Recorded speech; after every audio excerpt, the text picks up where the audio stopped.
Keluarga Vina Cirebon dituduh tetangga terima suap, harap kasus cepat selesai. Pihak keluarga Vina Cirebon merasa sedih lantaran ada pihak-pihak yang menuduh mereka menerima suap atas kasus pembunuhan yang terjadi. Kabar tersebut disampaikan kakak kandung Vina Cirebon Marliana, usai ia mengetahui kabar jika satu di antara tersangka pembunuhan, Peggy Setiawan, mengajukan gugatan pra-peradilan.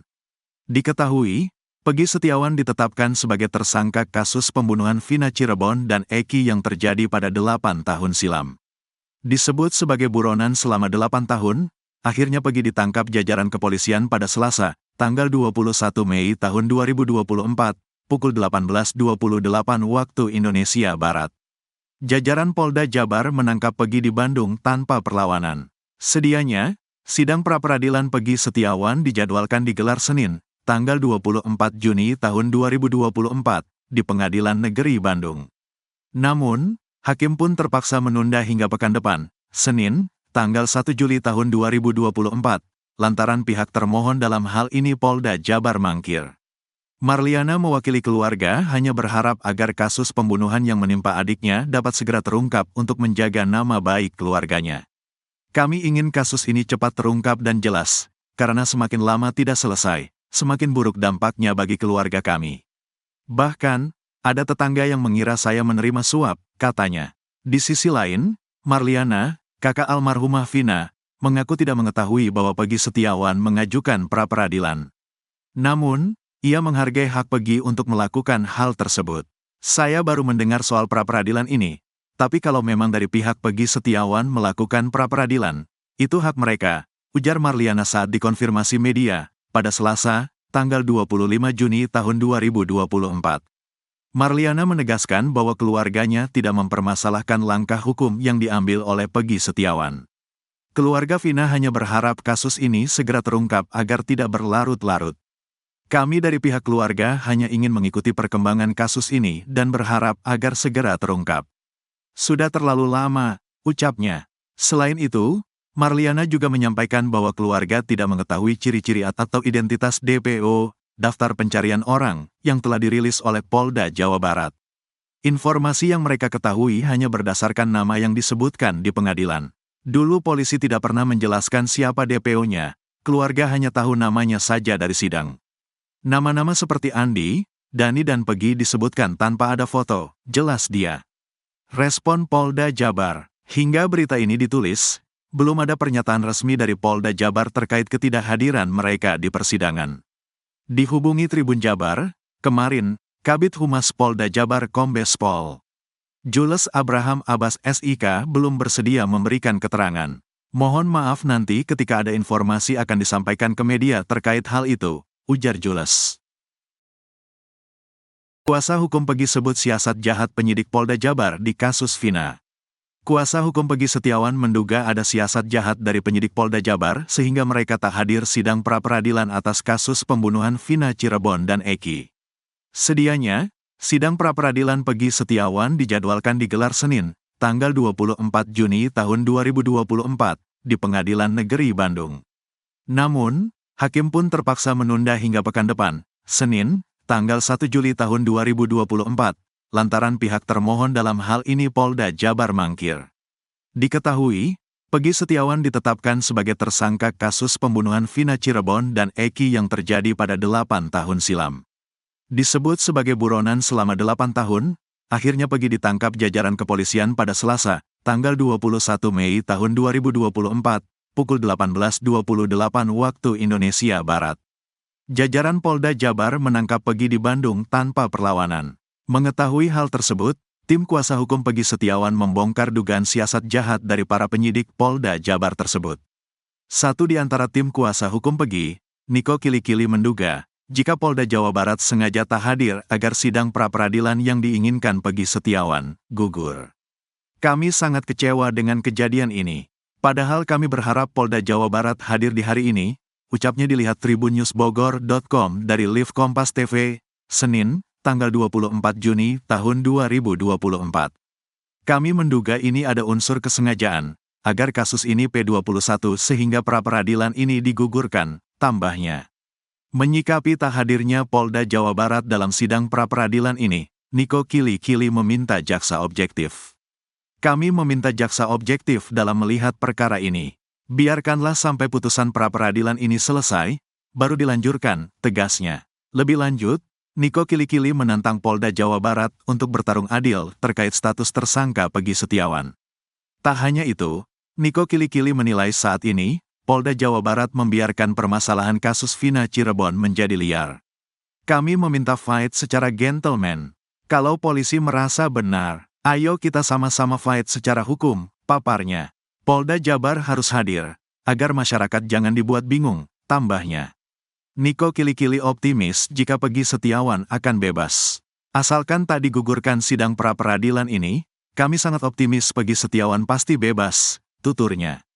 Cara klasik. Sementara itu, kuasa hukum Peggy Setiawan lainnya, Insang Nasruddin tegas menyatakan jika tak hadirnya Polda Jawa Barat dalam sidang pra-peradilan Peggy Setiawan menambah panjang daftar kejanggalan. Tak hadirnya Polda Jawa Barat di PN Bandung disebut siasat untuk menggugurkan putusan pra-peradilan. Kalau sampai pra-peradilan ini gugur, dan P21, kita patut menduga ini semakin janggal, ujarnya dilihat tribunnews.bogor.com dari Sindo News TV. Ini ada kesengajaan, jangan pakai cara-cara klasik lah, sambungnya. Dengan sedikit menyentil, Insang Nasruddin pun menduga jika Polda Jawa Barat tak mau dikoreksi. Kenapa tidak hadir? Apa Polda Jabar tak mau dikoreksi kinerja? Kalau seperti ini, maka akan timbul lagi dugaan, tegasnya. Lebih lanjut, Insang Nasruddin menegaskan, jika pihaknya hanya ingin membuktikan jika Peggy Setiawan bukan perong. Kami bukan mau menunjukkan siapa menang dan kalah. Kami ingin membuktikan jika Peggy Setiawan bukanlah perong, tuturnya. Ayo kita buktikan, jika Peggy Setiawan bukan perong. Artinya Polda Jabar salah orang, salah ciri-ciri, salah alamat, tambahnya. Hakim pra-peradilan Peggy, ancam, Polda Jabar, tegas sebut tak ada kepentingan. Seolah, mengancam, para penyidik Polda Jabar, hakim yang memimpin sidang pra-peradilan Peggy Setiawan atas kasus Vina Cirebon, tegas menyebut tak ada kepentingan. Atas dasar itu, hakim sidang pra-peradilan yang diketahui bernama Eman Sulaiman itu menegaskan jika ia tak akan bisa dipengaruhi siapapun dalam sidang yang dipimpinnya tersebut. Diketahui, Peggy Setiawan ditetapkan sebagai tersangka kasus pembunuhan Vina Cirebon dan Eki yang terjadi pada 8 tahun silam. Disebut sebagai buronan selama 8 tahun, akhirnya Peggy ditangkap jajaran kepolisian pada Selasa, tanggal 21 Mei tahun 2024, pukul 18.28 waktu Indonesia Barat. Jajaran Polda Jabar menangkap Peggy di Bandung tanpa perlawanan. Sedianya, sidang pra-peradilan Peggy Setiawan dijadwalkan digelar Senin, tanggal 24 Juni tahun 2024, di Pengadilan Negeri Bandung. Namun, hakim pun terpaksa menunda hingga pekan depan, Senin, tanggal 1 Juli tahun 2024, lantaran pihak termohon dalam hal ini Polda Jabar mangkir. Eman Sulaiman pun menegaskan jangan ada yang berani coba-coba mempengaruhi dirinya. Ia mengatakan, dirinya akan mengabaikan siapapun yang akan mempengaruhinya. Eman Sulaiman bahkan mempertaruhkan kredibilitasnya selama ini sebagai seorang hakim. Kalaupun ada yang mencoba-coba orang yang mempengaruhi, saya abaikan, kata Eman Sulaiman dikutip dari Kompas TV, Senin, tanggal 24 Juni tahun 2024. Dirinya menegaskan kalau ia tak ada kepentingan sama sekali dalam perkara Peggy Setiawan sebagai tersangka pembunuhan Vina dan Eki. Jangan sampai ada asumsi-asumsi aneh, kata dia. Bahkan menurut Eman Sulaiman, kredibilitasnya sebagai hakim sudah diketahui pengacara-pengacara di Kecamatan Sumber, Kota Cirebon. Diketahui, Eman sempat menjadi hakim di Pengadilan Negeri Sumber sebagai hakim tahun-tahun 2016 sampai tahun 2018. Kalau pengacara-pengacara Sumber itu biasanya sudah tahu saya seperti itu, jelasnya. Mendengar hal itu, kuasa hukum Peggy Setiawan, Sugianti Irianti, terlihat menganggukkan kepalanya. Eman Sulaiman pun kembali menegaskan dirinya tak ada kepentingan apapun.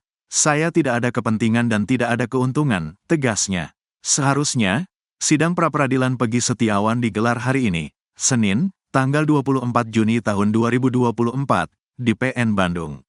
Namun pihak Polda Jawa Barat tidak memenuhi panggilan PN Bandung. Sidang pra-peradilan Peggy Setiawan ditunda pekan depan, tanggal 1 Juli tahun 2024. Ia pun mengancam kepada pihak termohon jika tak datang lagi, maka sidang akan tetap dilanjutkan. Sah dan patut, datang atau tidak datang, kita lanjut, kata dia. Sebab, dirinya menghargai kuasa hukum Peggy Setiawan yang sudah datang jauh-jauh dari Cirebon. Daripada jauh-jauh dari Cirebon, tapi gak ada sidang, kata Eman Sulaiman. Eman juga mengatakan kalau dirinya ingin perkara tersebut lebih cepat. Jangan sampai persidangan pokok perkara digelar, kita belum tuntas, ujarnya. Harta kekayaan Eman Sulaiman, Hakim Pra-Peradilan Peggy di kasus Vina Cirebon. Dalam waktu dekat ini, Peggy Setiawan alias Perong, akan menjalani sidang pra-peradilan atas penetapan tersangkanya dalam kasus pembunuhan Vina Cirebon dan Eki. Adapun dalam sidang pra-peradilan tersebut, hakim yang mengadili yakni Eman Sulaiman. Eman akan bertindak sebagai hakim tunggal. Diketahui, Vina adalah gadis 16 tahun asal kampung Samadikun, Kecamatan Kejaksan, Kota Cirebon, Jawa Barat, yang tewas bersama kekasihnya, Eki, di Jalan Raya Talu, Kecamatan Talun, Kabupaten Cirebon, Jawa Barat pada Sabtu tanggal 27 Agustus tahun 2016. Keduanya menjadi korban penganiayaan geng motor. Menjadi hakim tunggal dalam sidang pra-peradilan tersebut, sosok Eman Sulaiman pun menjadi sorotan publik. Tak terkecuali harta kekayaan sang hakim juga turut menjadi perhatian. Komisi Yudisial juga bakal menerjunkan tim untuk memantau sidang pra-peradilan tersebut. Sedangkan, mantan Kabareskrim Polri Komjen Pol, Purn. Susno Duaji menyampaikan permintaannya kepada hakim tunggal di pra-peradilan untuk tidak menggunakan saksi dari penyidik sebagai alat bukti. Pasalnya, Susno melihat ada peluang Peggy Setiawan memenangkan gugatannya di Pengadilan Negeri Bandung. Susno Duaji menganalisa penyidik sampai saat ini masih kesulitan mendapatkan alat bukti selain keterangan saksi yakni AF dan Dede. Meskipun, Peggy Setiawan diduga menjadi dalang pembunuhan kasus Vina Cirebon yang terjadi pada tanggal 27 Agustus tahun 2016. Susno menilai saksi yang diajukan penyidik sangat lemah. Sementara itu, ada sejumlah saksi yang menguatkan alibi dari Peggy Setiawan. Selain saksi lemah, lanjut Susno, pihak penyidik juga belum memiliki cukup alat bukti forensik yang menguatkan Peggy sebagai tersangka. Alat bukti lainnya untuk membuktikan Peggy sebagai tersangka juga sulit didapat seperti bercak darah korban di baju Peggy Setiawan atau bercak sperma di tubuh Vina. Pasalnya, kasus ini sudah lama tak ditangani. Jadi kita tunggu hakim yang adil, katanya. Sementara itu, Penasihat Kapolri, Irjen Pol, Purn, Arianto Sutadi merespons baik digelarnya sidang pra-peradilan Peggy Setiawan dalam waktu dekat ini. Ia meminta agar hakim di sidang tersebut untuk berhati-hati dalam menyidangkan Peggy Setiawan. Pak Hakim juga nanti mestinya hati-hati tuh jangan seperti hakim-hakim yang dulu tahun 2016 langsung main potong, main membuktikan, main memutus seperti itu hanya dengan bukti-bukti yang kelihatan simpel, tambahnya. Biodata Eman Sulaiman. Eman Sulaiman ditunjuk oleh Pengadilan Negeri Bandung sebagai hakim tunggal dalam sidang pra-peradilan yang diajukan Peggy Setiawan. Pengajuan gugatan pra-peradilan Peggy Setiawan saat ini sudah terregister di laman Sistem Informasi Penelusuran Perkara, SIPP, Pengadilan Negeri, PN, Bandung, dengan nomor perkara 10, PIT, PRA, 2024, PN Bandung. Peggy menggugat Kapolri Cek Polda Jabar Cek di Treskrimum Polda Jabar. Rencananya, sidang tersebut bakal digelar pada tanggal 24 Juni tahun 2024, di PN Bandung. Diketahui, Eman Sulaiman berkarir menjadi hakim sejak tahun 2016. Ia pernah menjadi hakim di Pengadilan Negeri Sumber, Cirebon, dan Hakim Pengadilan Agama Sumedang. Eman Sulaiman juga pernah menjabat sebagai ketua di Pengadilan Tinggi Kupang hingga Pengadilan Tinggi Yogyakarta. Berikut profil lengkapnya.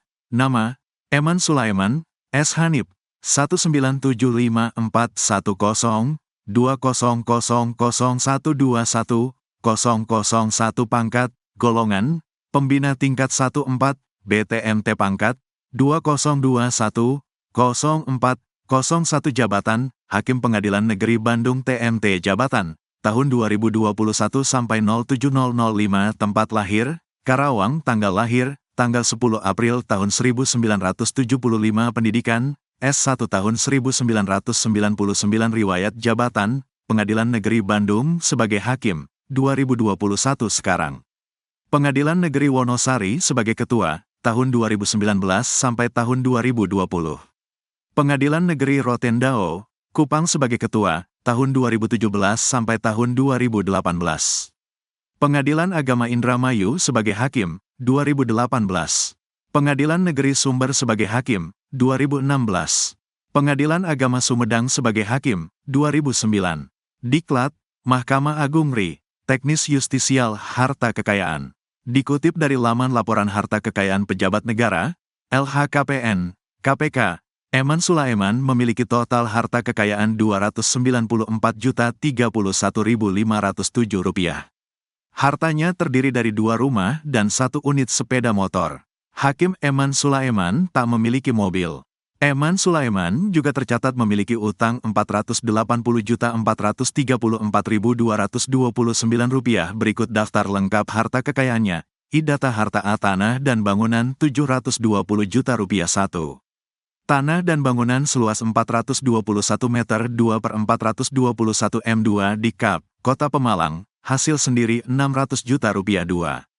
Tanah dan bangunan seluas 104 meter 2/104 m2 di Kap, Kota Bogor, hasil sendiri Rp120 juta. B. Alat transportasi dan mesin Rp6.500.000. 1. Motor, Honda NC11 CF1 CAT tahun 2013. Hasil sendiri Rp6.500.000. C. Harta bergerak lainnya Rp12.400.000. D. Surat berharga Rp0. E. Kas dan setara kas Rp35.565.736. F. Harta lainnya Rp0. Subtotal Rp774.465.736. II.